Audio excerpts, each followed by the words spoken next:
पानी ऊपर नीचे दाएं बाएं चारों तरफ सिर्फ पानी ही पानी। ये पानी जो सदियों से इस जमीन के नीचे बह रहा था, उसमें अचानक से गिरे 4 लोग तैरने की कोशिश कर रहे थे। अजीब था ये पानी, अंधेरे में शीशे की तरह साफ। इस पानी में कोई भी जीव जंतु नहीं थे। समुद्र की गहराई से भी गहरी ये जगह समय का प्रतीक था, इतना स्थिर मानो जैसे इसका सन्नाटा सदियों से किसी का इंतजार कर रहा हो। चंद्रवंशी सदियों से गुफा में रह रहे थे। अंधेरे से जैसे प्यार था उन्हें, इसलिए इस पानी की गहराई में समाये घनघोर अंधेरे में भी वो साफ साफ देख पा रहे थे।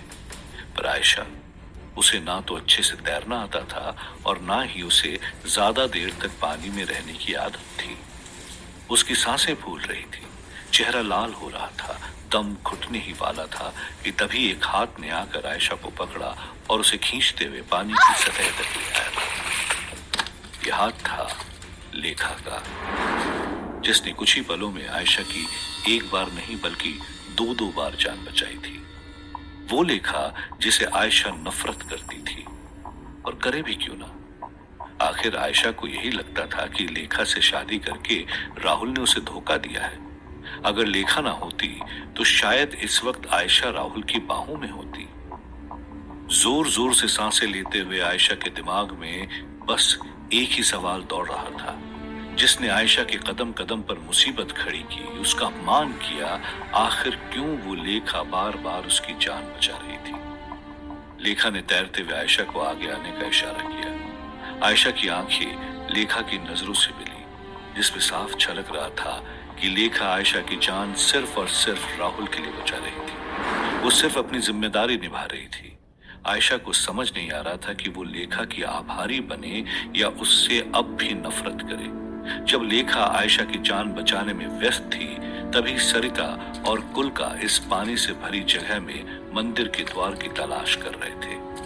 सरिता को इस बात की खुशी थी कि उन्होंने इस लुप्त नदी को ढूंढ लिया था, पर अब भी इस पत्थर को नष्ट करने के लिए उन्हें उस मंदिर को ढूंढना था जिसका नाम और निशान नहीं दिखाई पड़ रहा था।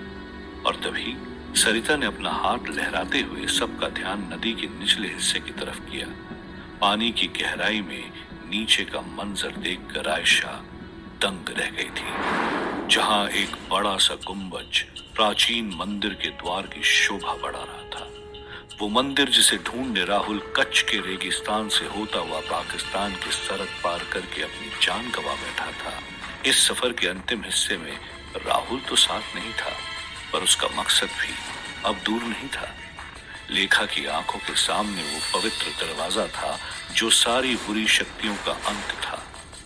सरिता और कुलका तैरते हुए दरवाजे तक पहुंच गए थे, पर पानी का दबाव इतना था कि लाख कोशिश करने के बावजूद दरवाजा टस से मस नहीं हुआ। वक्त पानी की तरह बहता जा रहा था, पर इस दरवाजे को खोलने का तरीका किसी को समझ नहीं आ रहा था। जमीन के नीचे उस पानी की गहराई में जब चंद्रवंशी दरवाजा खोलने की जुगत में लगे हुए थे, तभी आसमां की ऊंचाई में उड़ रहा माया का विमान जमीन पर उतर चुका था। माया शालिनी के इस तरह कूदने से हैरान थी, पर उसे इतना पता था कि वो मंदिर और रखी बेशकीमती मूर्तियां यहीं कहीं आसपास थी। माया को कुछ ही दूरी पर गांव वालों के चीखने चिल्लाने की आवाज साफ सुनाई दे रही थी। जो गांव वाले हैरान परेशान थे कि उनके बच्चों को चूहा बनाने वाले लोग जादू से जमीन के नीचे चले गए थे। माया गांव वालों की बात सुनकर और हैरान हो चुकी थी। वो अपनी सोच में गुम ही थी कि तभी पीछे से एक अजनबी की आवाज ने कहा, ये सब तबाही की शुरुआत मैंने ही की है माया। चौंकते हुए माया ने मुड़कर देखा तो एक आदमी झल्ले से कपड़ों में हाथ में डमरू लिए ठीक उसके पीछे खड़ा था। हाँ, ये मास्टर ही था। माया ने पूछा, आखिर कौन हो तुम और मुझे कैसे जानते हो? मास्टर ने हंसते हुए कहा, कैसे जानता हूं? मैं तुम्हें तब से जानता हूँ जब तुम मुंबई की संकरी गलियों में सोनार की दुकान से गहने चुराया करती थी। ये सुनते ही माया दंग रह गई थी। पूरे मुंबई अंडरवर्ल्ड में बहुत कम लोगों को माया की इस अतीत के बारे में पता था। माया ने पूछा, तुम्हें इतना सब कैसे पता है मेरे बारे में? मास्टर ने कहा, जहां आज तुम राज कर रही हो, कभी उस जुर्म की दुनिया में मेरे इशारे के बगैर पत्ता तक नहीं हिलता था। पर अब मैं बस जादू दिखाता, ऐसा जादू जो लोगों की दुनिया बदल के रख देता है। माया जानती थी कि पूरे अंडरवर्ल्ड में एक ही शख्स था जिसे लोग जादूगर और जुर्म की दुनिया का बेताज बादशाह मानते थे। माया ने हैरानी से पूछा, क्या तुम वही मास्टर हो जो किसी को दिखाई नहीं देता? मास्टर ने कहा, दिखाई तो आज भी सिर्फ उन्हें देता हूं जो मेरे काम आ सके। माया ने पूछा, मैं आपके किस काम आ सकती हूँ? मास्टर ने गांव वालों की तरफ इशारा करते हुए कहा, कुछ खास नहीं, बस इन गुस्सैल गांव वालों को वहां से हटाना है। पर जितना मास्टर ने सोचा था, माया उससे भी ज्यादा चालाक निकली। माया ने कहा, अगर आपको मेरी जरूरत है तो जरूर ही काम खास होगा। इसके बदले में मुझे क्या मिलेगा? मास्टर ने माया को चौंकाते हुए कहा, वही जिसके लिए तुम अपने निजी विमान से सरहद पार करके आई हो, मोहनजोदाड़ो की गहराई में बने उस मंदिर की मूर्तियां जो तुम्हारी किस्मत बदल देगी। माया को जो चाहिए था वो सिर्फ मास्टर उसे दे सकता था। मास्टर के प्रस्ताव से माया के दिल को जैसे ठंडक पहुंच गई थी। वहीं दूसरी तरफ चंद्रवंशियों की सांस फूल रही थी, पर दरवाजा नहीं खुल पा रहा था। लेखा के पास शक्तियां होने के बाद भी वो बेबस थी। ये स्थिर पानी अब उनके लिए मुसीबत बन गया था। तभी सरिता की नजर लेखा के गले में बंधे उस चांद के टुकड़े पर पड़ी जो अंधेरे में भी चमक रहा था। सरिता ने लेखा का हाथ पकड़कर उसे अपनी तरफ खींचा और फौरन ही उस चांद के टुकड़े को मंदिर के दरवाजे पर रख दिया। चांद के टुकड़े के स्पर्श में आते ही दरवाजा अपने आप खुलने लगा। सरिता की योजना काम कर गई थी। दरवाजा खुलते ही वहां मौजूद हर कोई उस दरवाजे में समा गया। आयशा ने हैरानी से अपने आसपास नजर घुमाई तो उसके आसपास अद्भुत मंदिर में कला की नायाब मूर्तियां थी, जिन मूर्तियों पर विलुप्त हुए मंडी चमक रहे थे। ऐसा मंदिर जिसकी कल्पना तक किसी ने नहीं की थी। आयशा उस मंदिर की खूबसूरती देख मंत्रमुग्ध थी, और चौंकाने वाली बात तो ये थी कि इस मंदिर में पानी की एक बूंद नहीं थी। इस मंदिर की हर दीवार हमारे पूर्वजों की कला, ज्ञान और शक्तियों का अनमोल संगम था। ऐसा लग रहा था मानो दुनिया की सारी दौलत भी इस मंदिर की खूबसूरती को खरीद नहीं सकती। ऐसी पवित्र जगह जिस तक कोई भी बुरी शक्ति न आज तक पहुंच पाई है, ना ही इस मंदिर का कुछ बिगाड़ पाई। जब चंद्रवंशी और आयशा इस अद्भुत मंदिर की सुंदरता को निहार रहे थे, तभी मास्टर उसी जमीन के ऊपर अपने काम को अंजाम देने में लगा हुआ था। माया ने मास्टर की मुश्किल हल करने के लिए अपना विमान जमीन से थोड़ी ही ऊपर उड़ाना शुरू कर दिया। ये देखकर गांव वाले डर कर तितर बितर होकर भाग खड़े हुए। भीड़ की हटते ही मास्टर ठीक उसी जगह पर आकर खड़ा हो गया था जहां की जमीन फाड़कर आयशा और बाकी चंद्रवंशी उसमें समाये थे। मास्टर ने जोर से सीटी बजाई, जिसे सुनकर सैकड़ों चूहे दौड़ते हुए उस जगह पर पहुंच गए थे।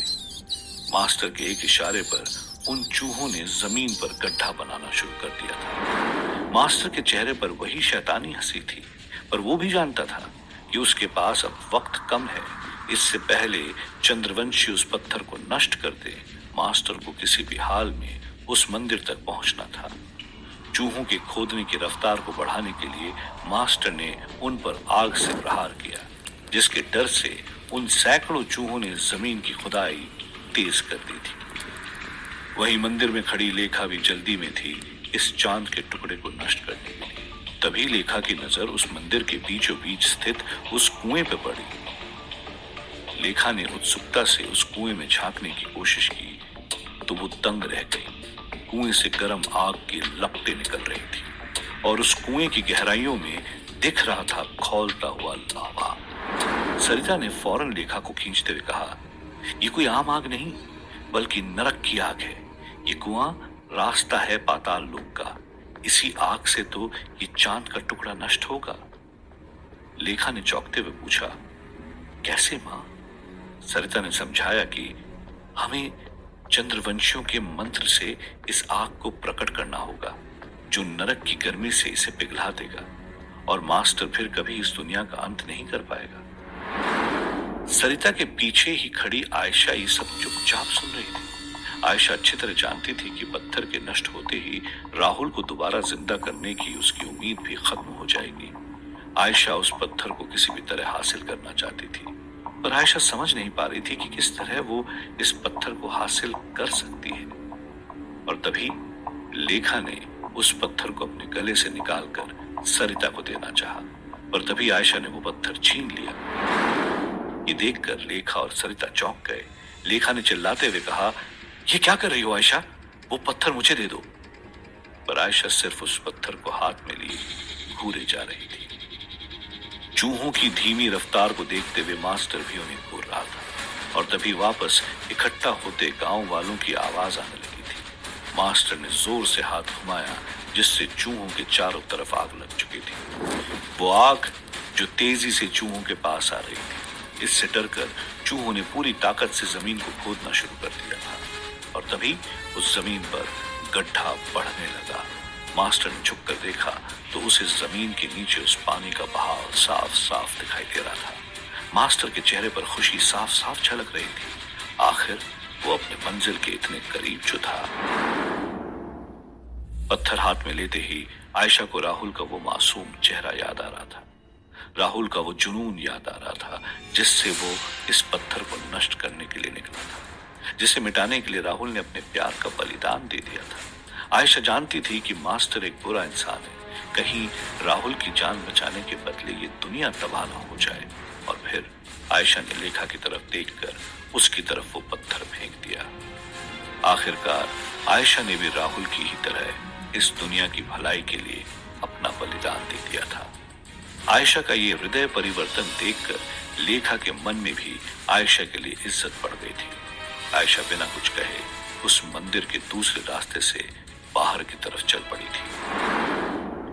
सरिता ने फौरन लेखा से उस पत्थर को अपने हाथों में लिया और अजीब तरह से मंत्रों का उच्चारण करने लगी, जिसकी ताकत से उस छोटे से कुएं से खौलता हुआ लावा बाहर आने लगा था। सरिता ने उस पत्थर को जमीन पर रख दिया और वो पूरा लावा उस पत्थर पर गिरने लगा। देखते ही देखते उस पत्थर का रंग बदल रहा था।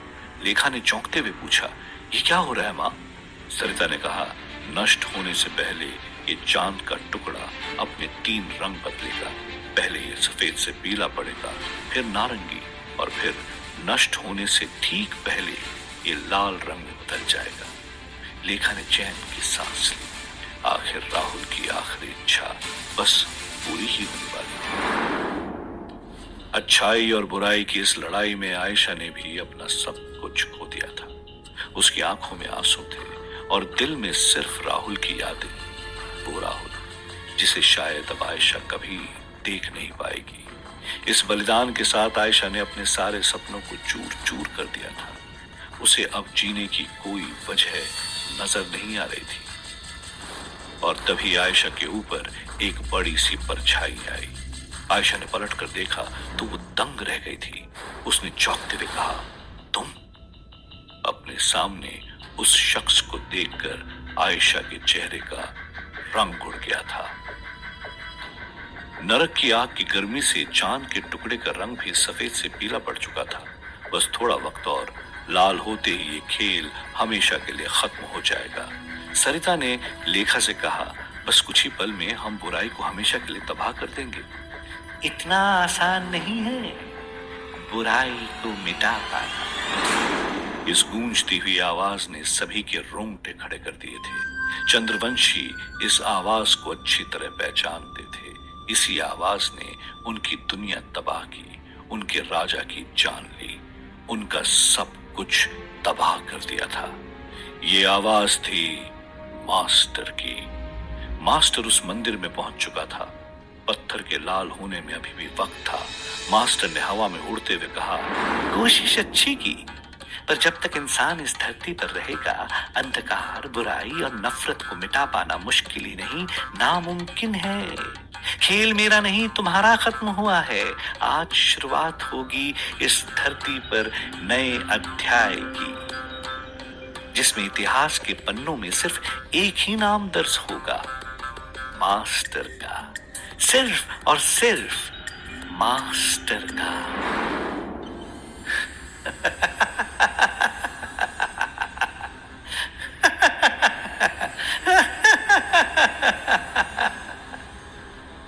मास्टर की हंसी पूरे मंदिर में गूंज रही थी। क्या सच में इस दुनिया का अंत नजदीक आ चुका था?